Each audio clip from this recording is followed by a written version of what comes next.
vamos a continuar con parte de lo que Gedeón, ya sabemos la victoria que tuvo, cómo el Señor lo utilizó, y ahora sí vamos a continuar con Tolá. No es Tola y Maruja, sino Tolá, se supone. Así que para que lo recuerden en la próxima vez. Y Tolá, ya sabemos que el otro se consideraba muy poca cosa y el Señor le dijo guerrero valiente a Gedeón, y Tolá, al contrario, sí significa gusano de grana. Era un pobre gusano, lo que podemos decir, lo que traduce su nombre. Pero vamos a verlo por lo cual él actuó en vista de lo que Gedeón hizo. Ya sabemos la obra que hizo Gedeón. Sin embargo, podemos decir que después de estar en paz la situación, de haber ganado, tenido la victoria sobre el enemigo, hace una petición a su pueblo. Y esto lo lleva a otra vez caer. Dice, pero tengo una petición, añadió en Jueces 8:24, cada uno de ustedes me debe un anillo de lo que les tocó del botín. Era costumbre de los ismaelitas usar anillos de oro. Con mucho gusto te lo daremos, le contestaron. Así que tendieron una manta y cada hombre echó en ella un anillo de su botín. El peso de los anillos de oro que él les pidió llegó a 19 kilos, sin contar los adornos, los aros y los vestidos de púrpura que usaban los reyes madianitas, ni los collares que llevaban sus camellos. Con el oro Gedeón hizo un efod que puso en Ofra, su ciudad. Todo Israel se prostituyó al adorar allí el efod, el cual se convirtió en una trampa para Gedeón y su familia.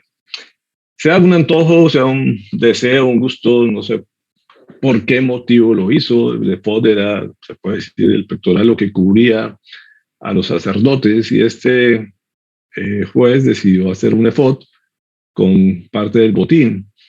Pero en vez de ser para adoración y hacerlo de acuerdo a lo que el Señor había establecido con el efod, lo que se convirtió fue más bien en un objeto de idolatría.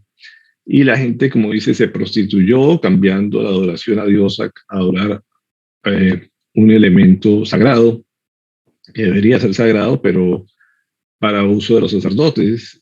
Y lo que hizo fue que se convirtió en una trampa, como dice la palabra, no solamente para Gedeón, su familia, sino para todo el pueblo. Terminaron fue adorando partes del botín de guerra.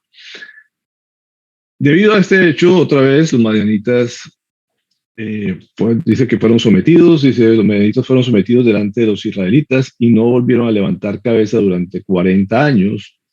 Mientras vivía Gedeón, el país tuvo paz. Ese fue el resultado de la obra que él hizo a través de la guerra.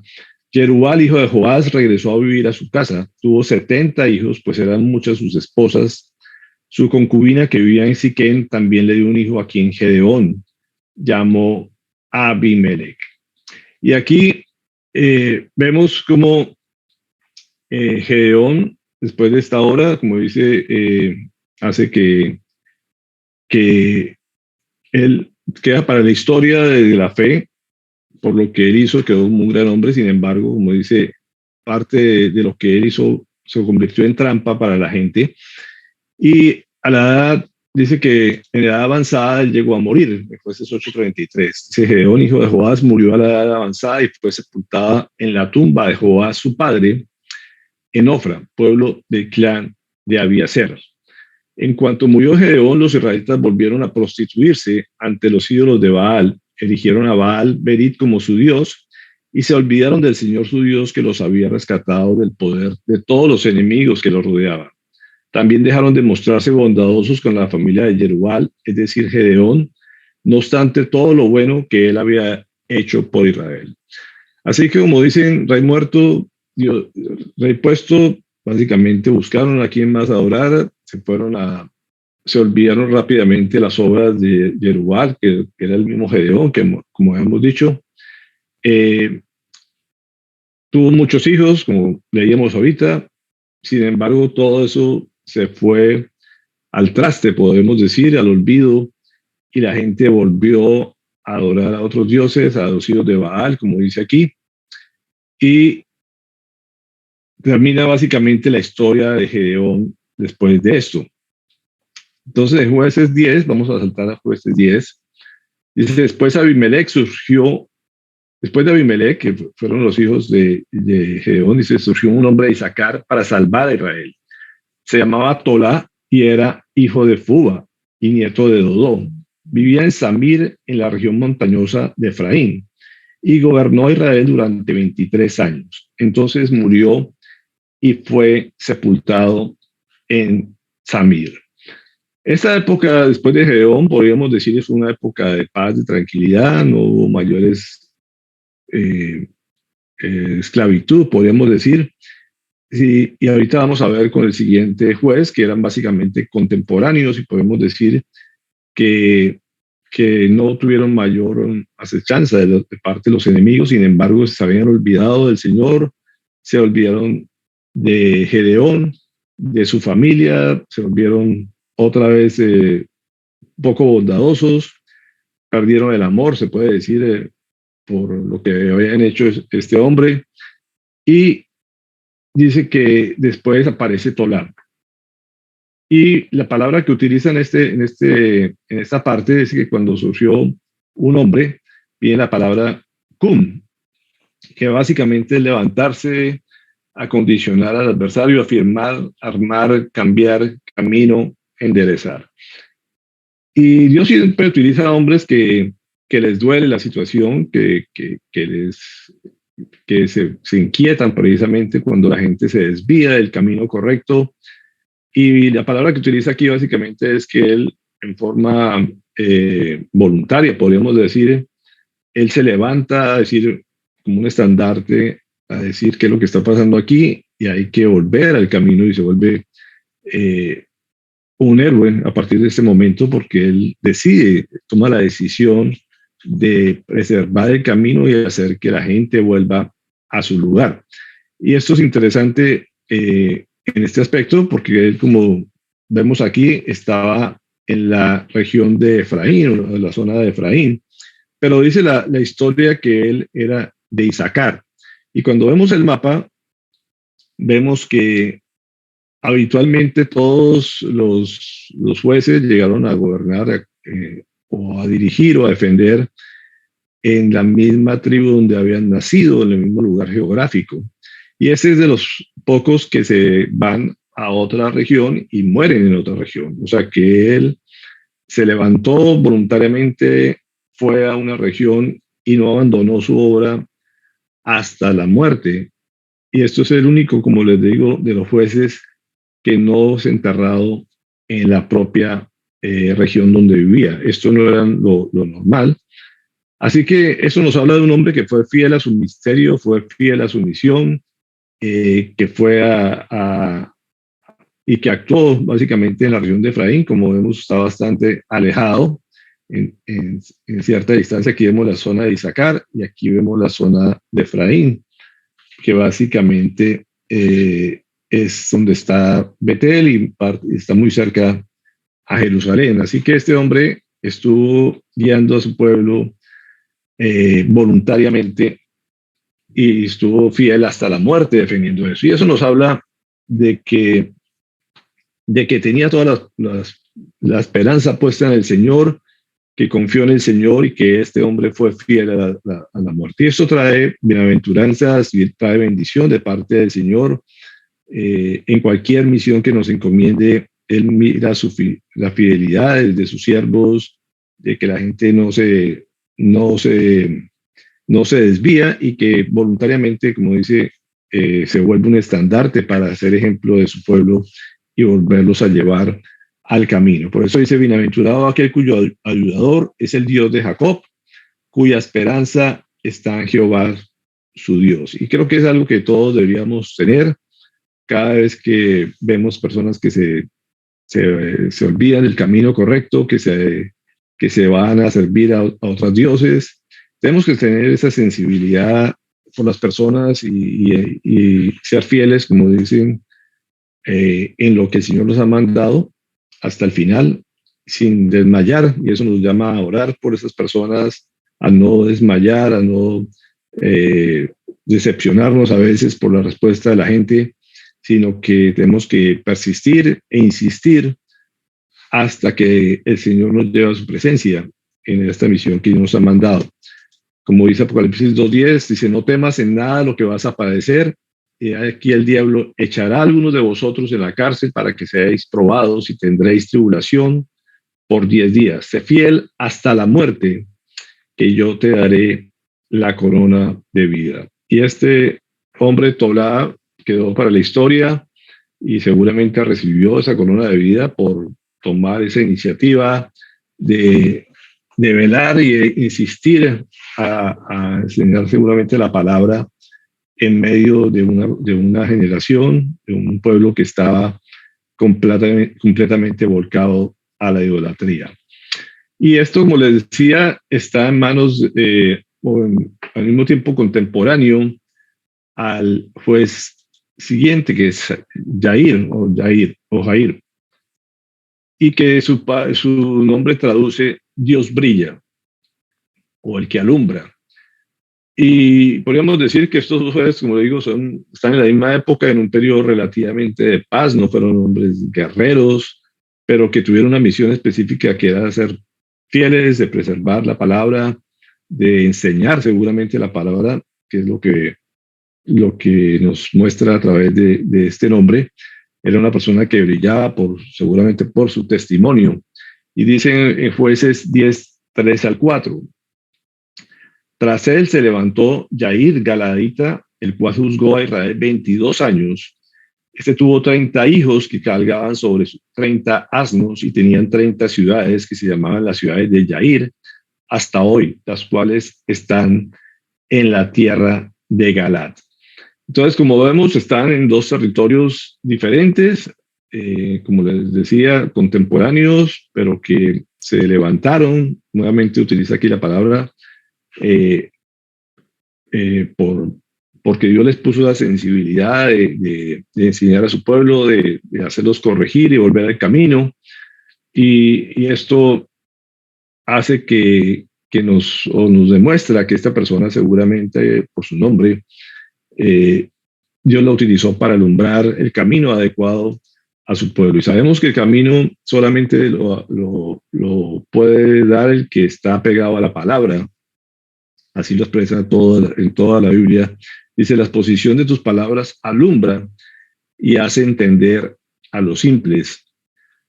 Así que lo mejor que uno puede hacer siempre es hablar con la palabra, llevar la palabra, mostrar lo que dice la palabra. Y esto es lo que nos va a guiar, el que nos va a mostrar el camino correcto.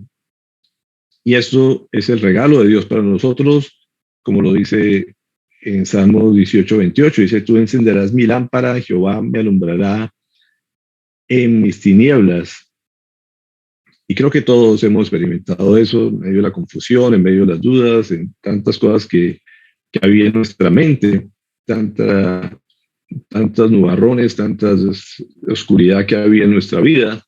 Definitivamente cuando uno se mete a estudiar la palabra, pues empieza a entender todas las cosas, el porqué de la vida, el para qué, el propósito, todo lo que Dios nos ha venido mostrando a través de su palabra y es que nos alumbra nuestro camino. Dice en Números 32:41, también Jair, hijo de Manasés, fue y tomó sus aldeas y les puso por nombre Jair. Y a través de la palabra nos muestra este terreno, este territorio que había sido dado por Dios a este hombre. Se menciona que tuvo buena cantidad de hijos. Los hijos son una bendición, pero también le dio territorio, le dio una parte física del territorio del Señor, de la tierra prometida. Dice que esto nos muestra que Jair no solamente fue un hombre utilizado por Dios, sino que también recibió bendición de Dios, dice, disfrutó de riquezas, honra, y vemos que sus descendientes también. Así que es buena paga el Señor, definitivamente. Aquí vemos un hombre que voluntariamente se dispuso a servir al Señor, pero que también fue bendecido con los hijos y con propiedades y terreno para los hijos. Así que Dios se permite que sus personas, que las personas que le sirven reciban mucha bendición y que lo puedan ver a través de las siguientes generaciones. Por último, nos menciona, es muy poco lo que se menciona de esos dos jueces, pero dice que murió Yair y fue sepultado en Camón. Y Camón es una palabra también que nos habla un poco de lo que fue la vida de este juez Yair, que significa elevación. Y cuando se refiere a elevación, es que básicamente es una persona que fue exaltada y se lo ponía, se enterraba en lugares altos para honrar a estas personas que habían servido al Señor. Esto es lo que significa Camón, y así sucedió también con Ezequías. Si vemos la palabra en segunda de Crónicas 32, 33, dice: Ezequías murió y fue sepultado con sus antepasados en la parte superior del panteón de los descendientes de David. Y todos los habitantes de Judá y de Jerusalén le rindieron honores. Así que es agradable al Señor que la gente honre a las personas que dan su vida por interesar los caminos de las personas, de alumbrar, de llevar esa lumbrera a las personas y que sean honradas hasta el día de su muerte. Las personas que han sido fieles a Él, Dios no se queda con nada, siempre le da a cada quien lo que les corresponde, y parte de esto es ese honor que el Señor establece para sus siervos. Y esto es algo que nos manda a hacer a cada uno de nosotros, como lo hizo el propio Jesús. Y en Isaías 60:1-3 dice: levántate y resplandece, porque ha venido tu luz y la gloria de Jehová ha nacido sobre ti. Porque aquí que tinieblas cubrirán la tierra y oscuridad a las naciones. Mas sobre ti amanecerá Jehová, y sobre ti será vista su gloria. Y andarán las naciones a tu luz, y los reyes al resplandor de tu nacimiento. Esto es una palabra, podemos decir, mesiánica, que se refiere precisamente a Jesús era la luz, y él el que vino a traer la luz a la tierra, así como vemos las sombras que hay sobre todo el mundo, y las sombras que también de los seres que sirvieron y que fueron mártires y que entregaron su vida por servir al Señor, pero que gracias a eso el Señor iba abriendo el camino para que la gente conociera que iba a venir un Mesías, un Salvador, que iba a traer la luz para siempre sobre esta tierra, y somos nosotros los beneficiados de poder andar en un camino completamente abierto, descubierto por parte del Señor Jesús, que nos mostró todo a través de su luz, el camino de la vida eterna, y gracias a Él es que hoy somos salvos. Mateo 5:16 dice así: alumbre vuestra luz delante de los hombres para que vean vuestras buenas obras y glorifiquen a vuestro Padre que está en los cielos. Así que como Yair, como Tolá, la palabra nos manda de que debemos ser lumbreras también. Nosotros somos ese reflejo, somos esos espejos, podríamos decir, de parte de nuestro Señor Jesucristo. Cada vez que nos llamamos cristianos, debemos reflejar lo que Jesucristo hizo. Así que debemos ser un testimonio en todos nuestros actos para que las demás personas lleguen a glorificar también a Cristo. Tenemos que dar el amor que Él nos dio, andar como Él anduvo, para que puedan la gente comprender lo que es verdaderamente el Cristo que murió por nosotros. Y esto nos permite entrar al siguiente juez, que es de este sí se habla más en la palabra, y es Jefté. Este es el octavo juez y el último que vamos a ver el día de hoy. Y Jefté significa Dios, Él abrirá o Dios abrirá. Esa es la traducción de Jefté. Es una palabra compuesta también y significa Dios abrirá. Y nos habla en Jueces 16 de este hombre. Otra vez se repite la historia. La gente, a pesar de que había tenido jueces que les abrieran los ojos, de que habían dado buen testimonio, pero otra vez se olvidan y vuelven a caer en idolatría, como les decía desde el principio del estudio de este libro. Es un círculo vicioso, donde la gente vuelve a caer, a desobedecer, vuelve a clamar, Dios le vuelve a mandar un Salvador. Y, y esto se repite a través en este momento de la historia. Jueces 16 dice: una vez más los israelitas hicieron lo que ofende al Señor y adoraron a los hijos de Baal y a las imágenes de Astarte, a los dioses de Arán, Sidón y Moab, y a los de los amonitas y los filisteos. Y como los israelitas abandonaron al Señor y no le sirvieron más, entonces ahí nos continúa la historia. Entonces hagamos un paréntesis aquí. Otra vez, no solamente no se contentaron con servir a unos cuantos dioses, sino que vemos que adoraron a todos dioses que habían básicamente en todas las regiones vecinas.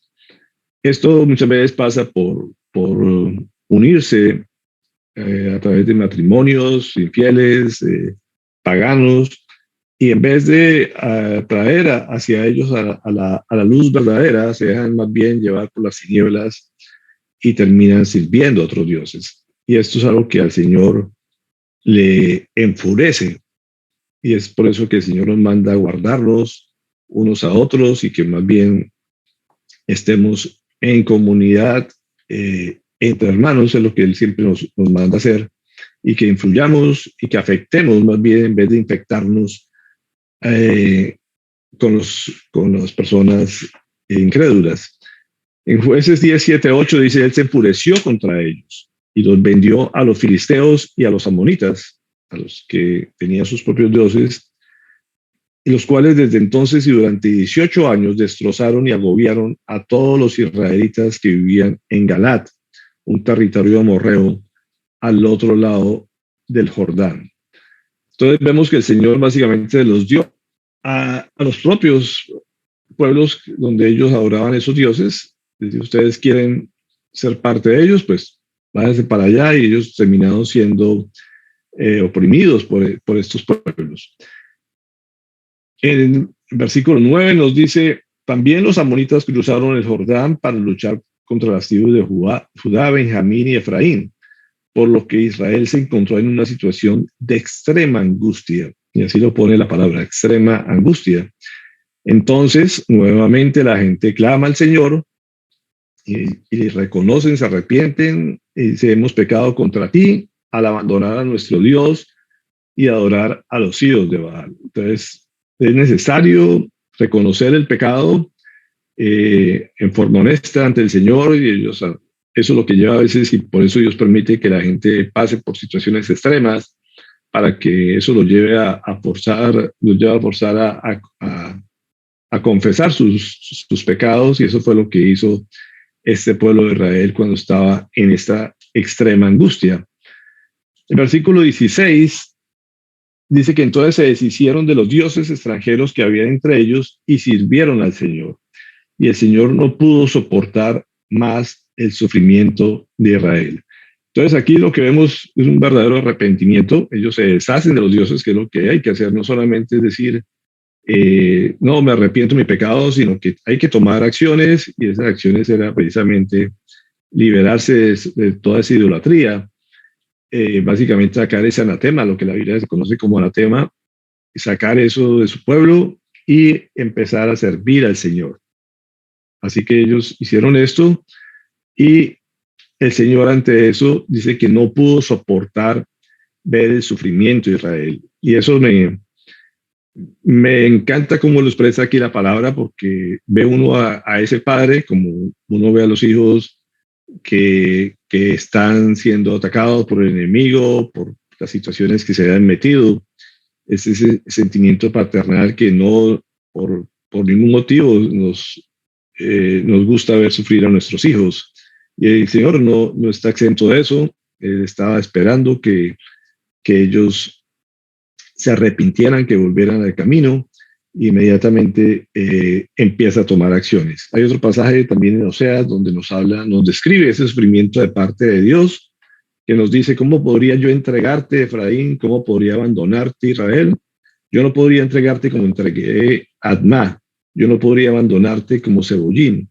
Dentro de mí el corazón me da vuelcos y se me conmueven las entrañas. Es una forma más gráfica de lo que el Señor siente cuando precisamente a causa de nuestra desobediencia, de nuestra idolatría, de no ponerlo a Él en primer lugar, sufrimos las consecuencias y a veces nos metemos en problemas solitos por eso, pero el Señor tiene ese sufrimiento de Padre por nuestra desobediencia. Volvamos al capítulo 10, versículo 18, dice: los jefes y el pueblo de Galat se dijeron el uno al otro: el que inicie el ataque contra los amonitas será el caudillo de todos los que viven en Galat.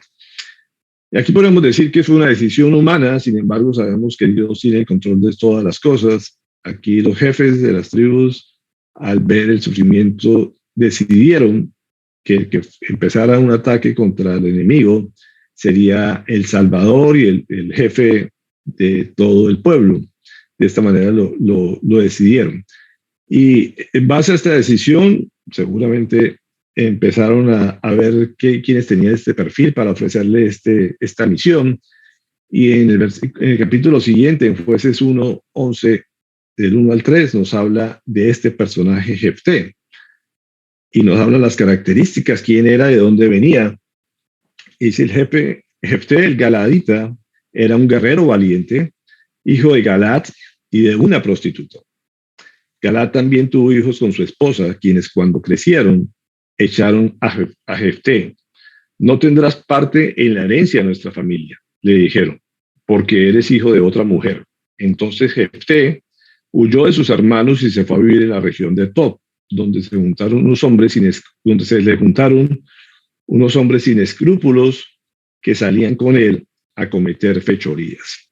Y aquí nos describe claramente el perfil de este personaje. Un hombre que ya sabemos, un hijo bastardo, podríamos decir, un HP en términos prácticos, como lo describe aquí, y fue despreciado por su familia, por sus hermanos, lo sacaron de la herencia, y podríamos se fue como un desechado a otras regiones, y aquí se juntó con personas que hacían malas compañías, básicamente dice que cometían fechorías, eran vándalos, podríamos decir, Jefté.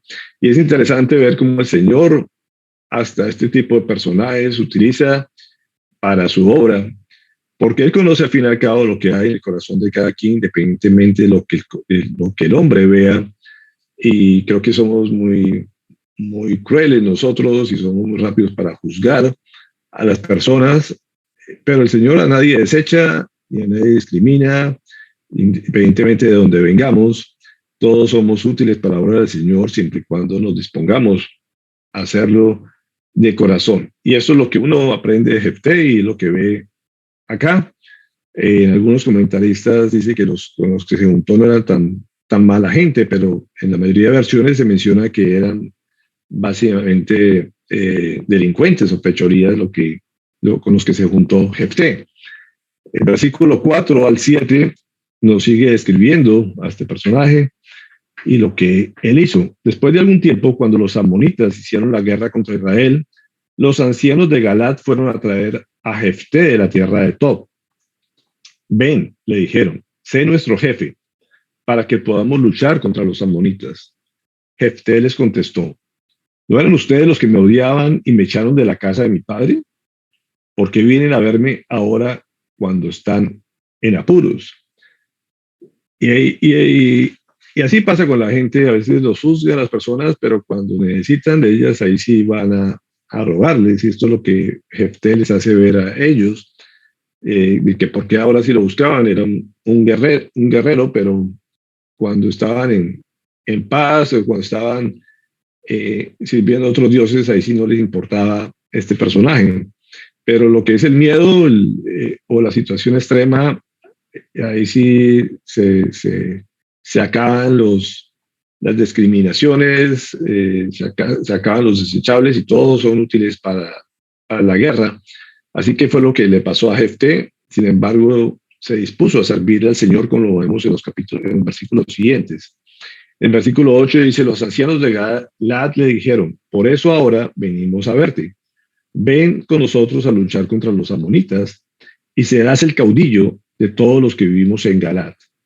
Jefté respondió: si me llevan con ustedes para luchar contra los amonitas, y aquí viene el punto fundamental de esta palabra, dice, y el Señor me los entrega, entonces de veras seré el caudillo de ustedes.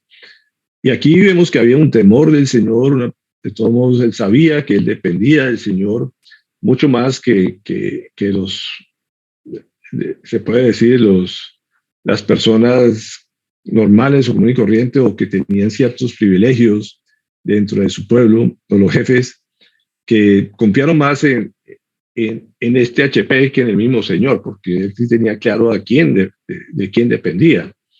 Así que él les dice en forma muy clara, yo dependo del Señor y si Él me los entrega, entonces sí seré el jefe de ustedes. Mientras tanto, él sabía que por sus propias fuerzas no podía hacer absolutamente nada. Entonces el versículo 11 nos dice después que Jefté fue con los ancianos de Galat y el pueblo lo puso como su caudillo y jefe y reiteró en Mizpa todas sus palabras en presencia del Señor. Esta frase que se refiere aquí, todas sus palabras en presencia del Señor, básicamente lo que indica es que se pueda orar, se pueda postrar al Señor, a rogarle al Señor que lo utilizara, que básicamente a que Él fuera el Señor de su vida, lo que está mostrando aquí, que lo utilizara de la mejor manera antes de enfrentar la guerra. Así que vemos que es un hombre temeroso de Dios, independientemente de sus orígenes, de lo que estuviera, de lo que estuviera haciendo en su vida de desechable. Y el versículo 12 después nos menciona entonces Jefté envió unos mensajeros al rey de los amonitas. Y aquí vemos un hombre conciliador que no entró a pelear, sino que mandó unos mensajeros para que le preguntaran al rey enemigo. Y le hace la siguiente pregunta: ¿qué tienes contra mí, que has venido a hacerle la guerra a mi país? El rey de los amonitas respondió a los mensajeros de Jefté: cuando Israel salió de Egipto, se apoderó de mi tierra, desde el Arnón hasta el Jaboc, e incluso hasta el Jordán. Ahora devuélvemela por las buenas. Y vemos aquí que el enemigo a veces está astuto y siempre habla con mentiras. Cuando uno lee esto, uno diría, pues, de cierta forma tienen razón. Si ellos estaban habitando ahí y los habían sacado a las malas, pues podríamos decir que tenían cierto derecho a nuevamente a buscar tomar su territorio. Pero Jefté, aparte de su vida pasada, vemos que también no solamente era un hombre temeroso de Dios, conciliador, sino que también era un hombre conocedor de la historia de su tierra. Y entonces él les contesta con la verdad de lo que había pasado, como lo vemos aquí en el versículo 14 al 17. Dice: Jefté volvió a enviar mensajeros al rey amonita diciéndole, así dice Jefté, Israel no se apoderó de la tierra de los moabitas ni de los amonitas. Cuando los israelitas salieron de Egipto, caminaron por el desierto hasta el Mar Rojo y siguieron hasta Cádiz. Entonces enviaron mensajeros al rey de Edom diciéndole, danos permiso para pasar por tu país. Pero el rey de Edom no les hizo caso y le enviaron el mismo mensaje al rey de Moab, pero él tampoco aceptó. Así que Israel se quedó a vivir en Cádiz. Eso lo muestra la historia y lo hemos leído también la vez pasada en todo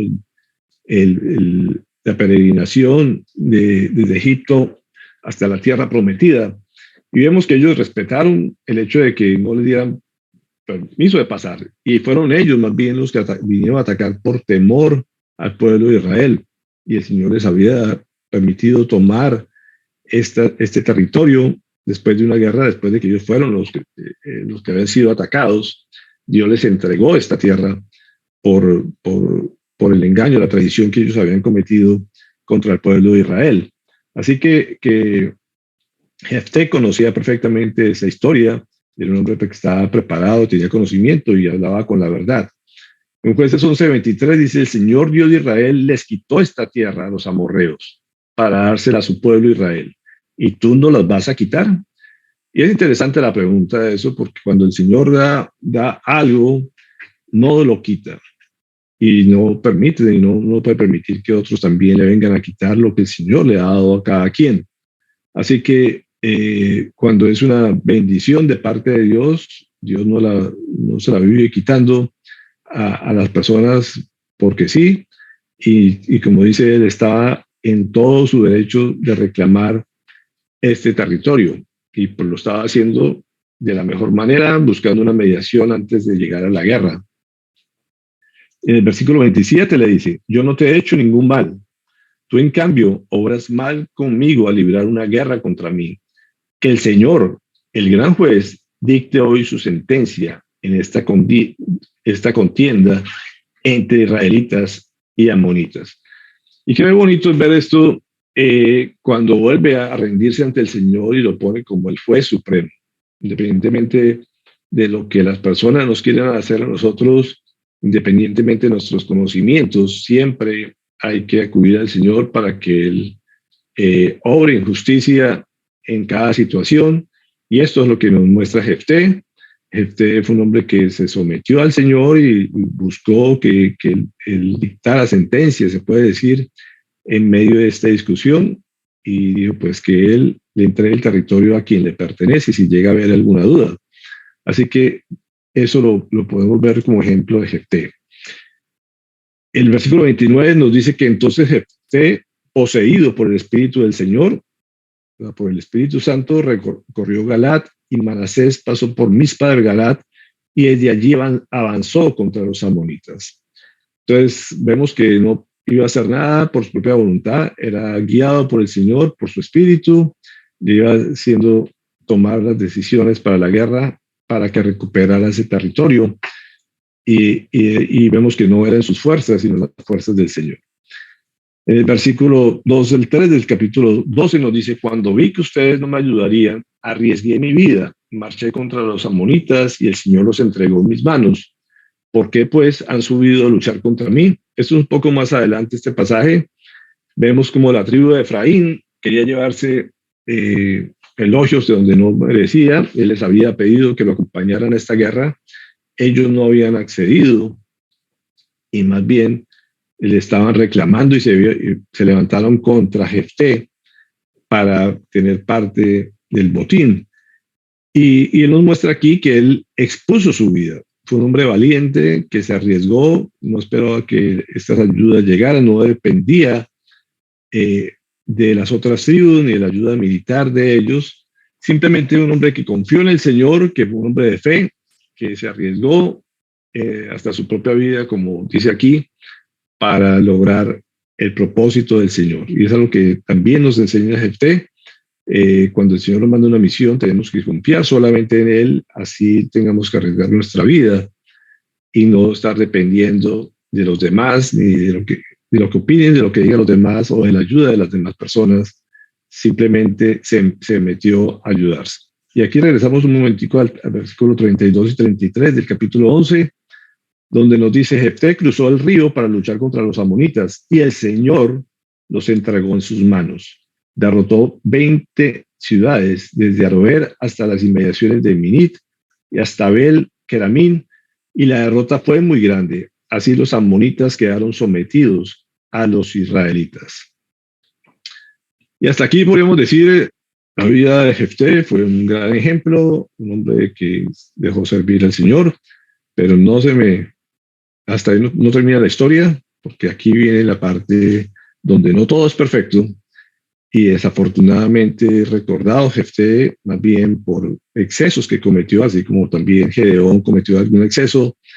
Este hombre también llegó a cometer un grave error, que lo menciona del versículo 30 al 31. Y dice, Jefté le hizo un juramento solemne al Señor. Si verdaderamente entregas a los amonitas en mis manos, básicamente le está abriendo, como decía su nombre, está abriendo la libertad, le está abriendo el camino a la salvación, está diciendo eso, pero él también abrió su boca además y empieza a hablar de más. Dice, quien salga primero de la puerta de mi casa a recibirme, cuando yo vuelva de haber vencido a los amonitas, será el Señor y yo lo ofreceré en holocausto. Él no tenía por qué, ni nadie lo estaba obligando a hacer este juramento. Él, en medio de la victoria, en medio de la exaltación, de querer agradar a Dios, se puso a hacer este juramento básicamente a decir que el que apareciera primero de su casa, el que le fuera a recibir, lo iba a entregar al holocausto. Yo no sé si estaba esperando que lo fuera a recibir la suegra o cuál era el plan de él, pero el plan le salió completamente equivocado porque el versículo 34 dice, cuando Jefté volvió a su hogar en Mizpa, salió a recibirlo su hija, bailando al son de las panderetas. Ella era hija única, pues Jefté no tenía otros hijos. Y vemos aquí el gran error de Jefté al haberle prometido eso al Señor, de que iba a ofrecer en holocausto a que apareciera primero, que saliera primero a recibirlo. Y nada menos que fue su única hija, la hija adolescente, virgen, se menciona en la palabra, y era seguramente su gran amor, su gran persona, la persona más querida parte de él. Y el versículo 35 dice, cuando Jefté la vio, se rasgó las vestiduras y exclamó, ay, hija mía, me has destrozado por completo. Eres la causa de mi desgracia. Le juré algo al Señor y no puedo retractarme. Vemos aquí la fidelidad de este hombre, una persona que cumplía lo que prometía, que era honesto, se puede decir, pero que desafortunadamente tenía ese gran problema que muchos de veces cometemos de hablar más de la cuenta. Nadie le estaba pidiendo a él que hablara de esto, que dijera estas palabras, pero como decía por estos días también en la prédica de Dante, parece que en vez de dominio propio tuviera demonio propio. A veces nos pasa eso, que en vez de tener control sobre nuestra boca y sobre nuestra lengua, a veces nos dejamos llevar por nuestros instintos de gloria o llevarnos algo de hacer algo de más por nuestra cuenta. Y eso nos puede llevar a a una gran calamidad, como le pasó a este hombre. En el versículo 39 dice, cumplidos los 2 meses, volvió a su padre, y él hizo con ella conforme a su juramento. Ella pidió simplemente que le dieran unos días para ir con sus amigas a las montañas, a un bosque, a pasar ese duelo antes de morir. Vemos una hija obediente que hasta hoy se recuerda por su obediencia, porque ella regresó a su padre para que él cumpliera ese juramento que le había dado al Señor. Esto dice que se recuerda hasta la fecha y que hay una celebración de la hija de Jefté por lo que ella hizo. Los comentaristas, cuando uno oye este pasaje, muchos dicen que no la sacrificó, no le quitó la vida, que se refería básicamente a ponerla al servicio del Señor y no casarse, o sea, pero lo que dice literalmente la palabra es que dentro de un holocausto, a pesar de que el Señor había dicho que esto era abominable ante él, sin embargo, como vemos aquí, era una persona que temía de Dios y él sabía las consecuencias de lo que había hecho y había que cumplirlo por lo que el Señor decía. Y en varios pasajes de la Biblia nos habla de esto que debemos aprender nosotros. En Deuteronomio 23, 21, 23 dice, si le haces una promesa al Señor tu Dios, no tardes en cumplirla, porque sin duda Él demandará que se la cumplas. Si no se la cumples, habrás cometido pecado. No serás culpable si evitas hacer una promesa. Pero si por tu propia voluntad le haces una promesa al Señor tu Dios, cumple fielmente lo que prometiste. Las promesas al Señor son sagradas. Uno no puede estarle prometiendo cosas al Señor para después retractarse. Eso es un pasaje que siempre se menciona, yo lo menciono en los matrimonios, porque la gente no entiende que cuando va a hacer un pacto con el Señor, que esa es la ceremonia nupcial, es algo completamente sagrado y lo que se promete ahí es para cumplirlo. Si no lo va a cumplir, mejor que ni lo mencione.